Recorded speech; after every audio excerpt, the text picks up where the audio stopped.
Oi pessoal, hoje vou gravar para vocês mais uma aula referente à análise química qualitativa, ok? Vamos lá.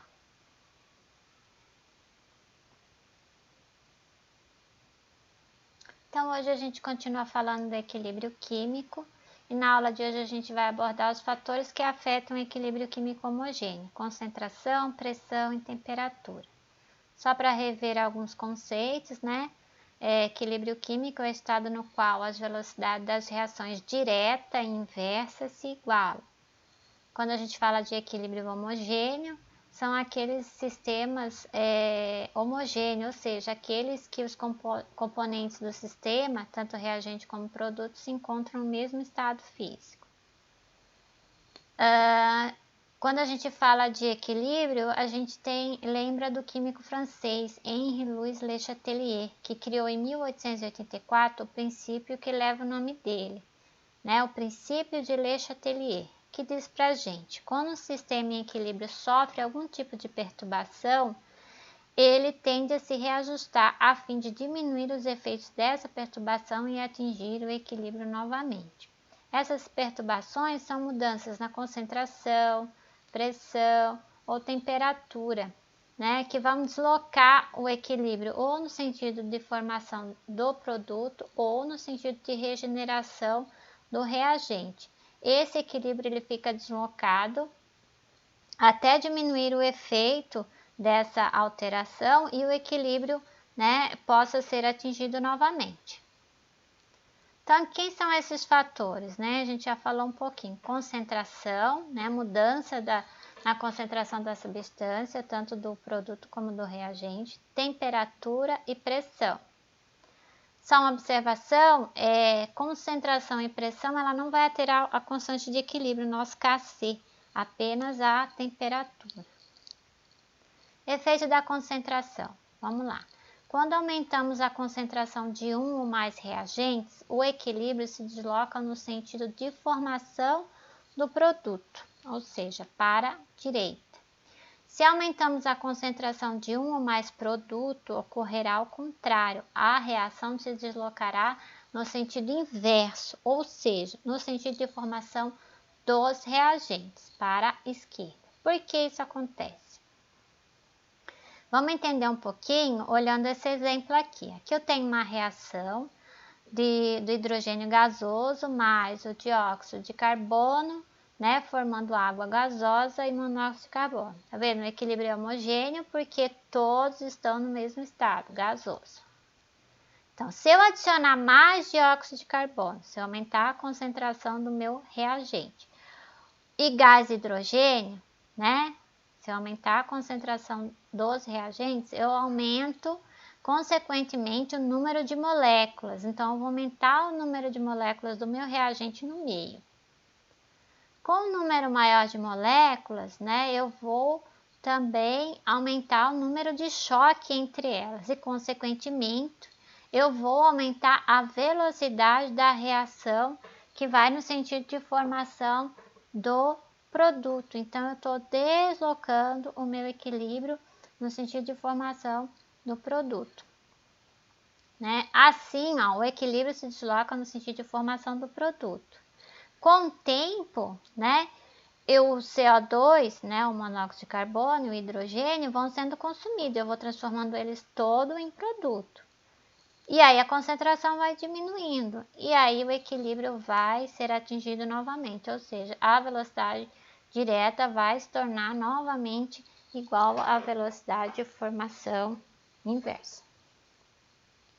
Se eu aumento a concentração do produto, agora aumentei a concentração do produto, eles irão reagir entre si, transformando-se parcialmente em gás hidrogênio e dióxido de carbono. Então, no lado do produto é que eu aumentei o número de moléculas, aumentei o número de choques e a velocidade de reação inversa aumentou, né? Então, eu desloco o equilíbrio no sentido de regeneração do reagente.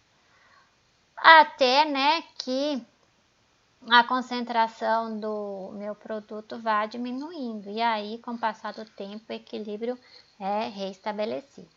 Então, resumindo, ó, aumento da concentração, o que acontece com o meu reagente, né? Se eu aumentar a concentração do reagente, eu desloco o equilíbrio para o produto.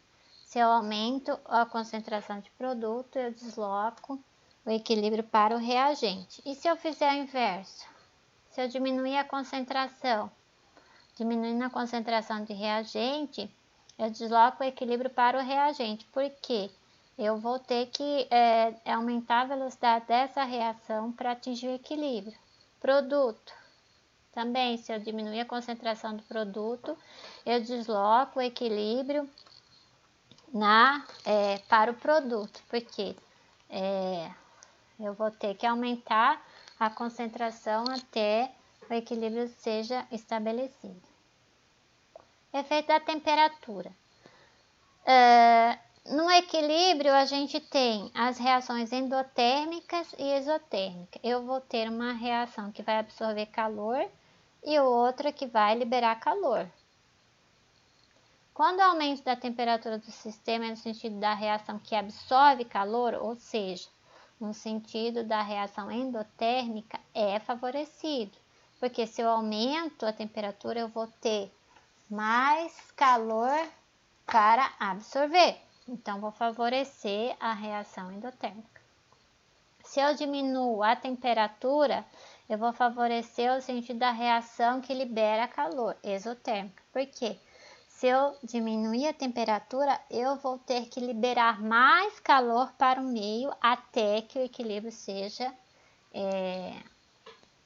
atingido.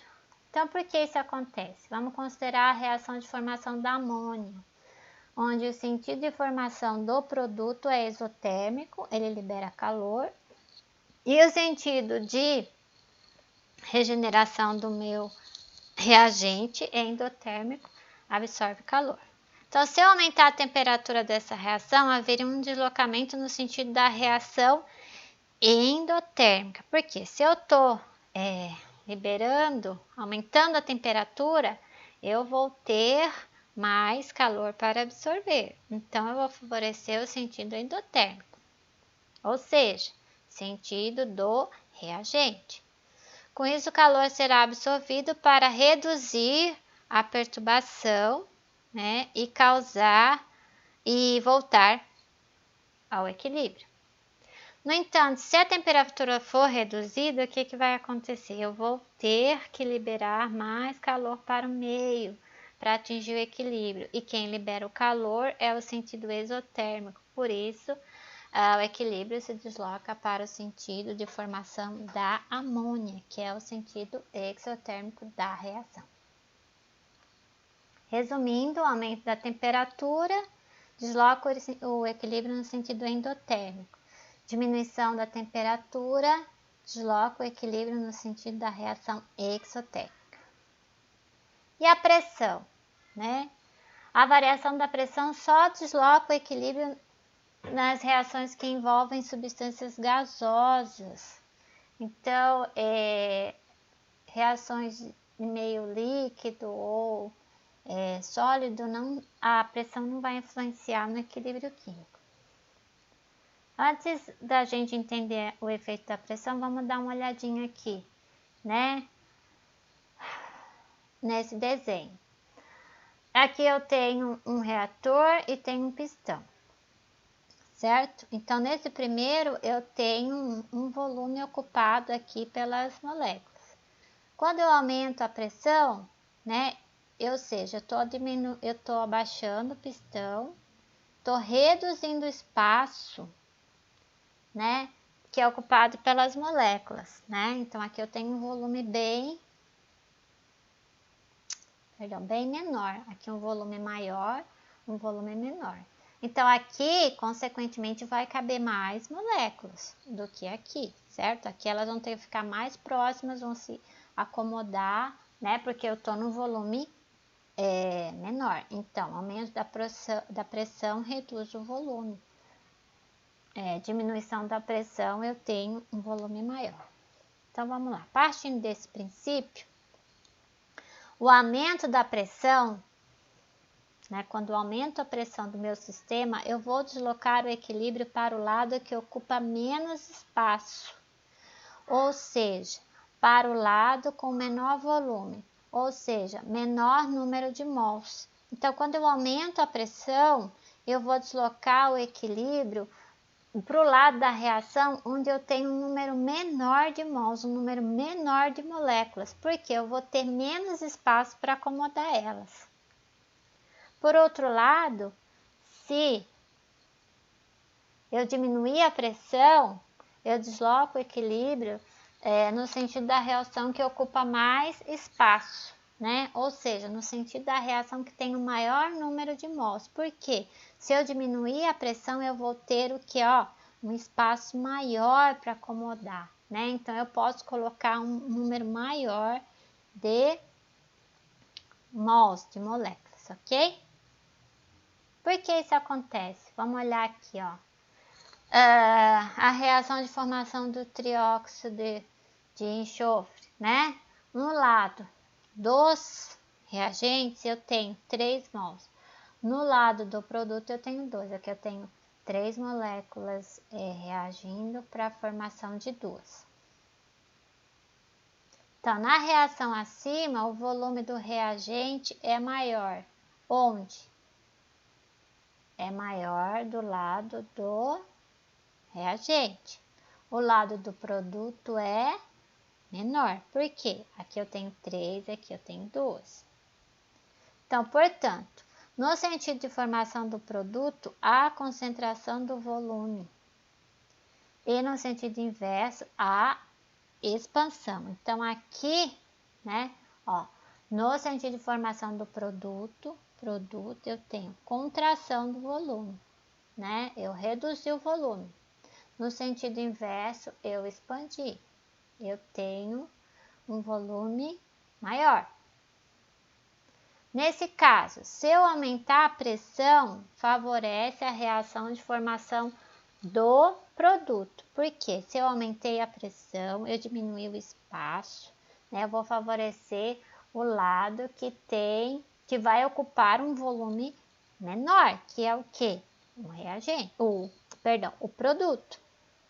Agora, se eu diminuir a pressão, eu vou favorecer o lado do reagente, porque se eu diminuir a pressão, eu vou aumentar o meu espaço, eu vou poder acomodar mais moléculas, então eu vou favorecer o lado que tem mais, ok? Que é o meu reagente. Então, resumindo, aumento da pressão desloca o equilíbrio para o lado em que há um menor volume gasoso, porque se eu aumentei, eu diminui o espaço, então eu consigo acomodar um número menor de moléculas. Agora, se eu diminuir a pressão, eu desloco o equilíbrio para o lado maior do volume gasoso. Quando eu diminuo a pressão, eu aumento o espaço, né? Eu consigo acomodar um volume maior de moléculas, de partículas. Catalisador.